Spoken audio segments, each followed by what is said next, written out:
So looking at their life is not just as work, but as at least three components: their health themselves, their relationships, and their business, and then equally contributing to these parts.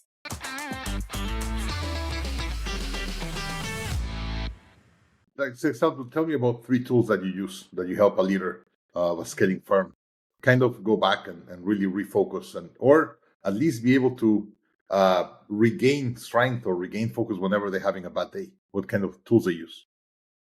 Right. I think depending on different situations and depending on the focus, right? What do they want? Do they really want to pour more into their business? Do they want to pour more into their personal well-being? Do they want to pour more into their relationships and their families?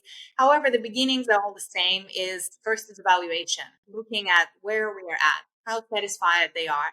How do they assess themselves? How do they see that others assess them?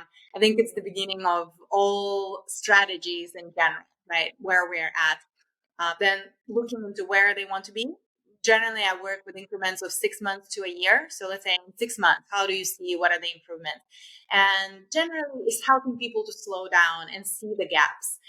Also, a lot of times there's tunnel vision. So we look at the broader picture, including many aspects, and that's where I need to hold them accountable, that they really incorporate different things.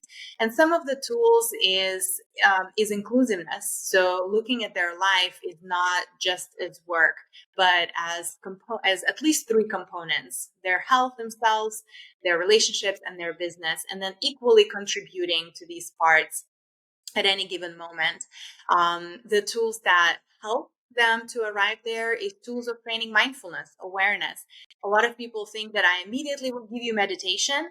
However, meditation is actually, I would say, it's a quite advanced tool. You need to arrive there to be able to do it, because if you have high levels of anxiety and stress, I would say meditation could backfire. It's not the best tool to start with.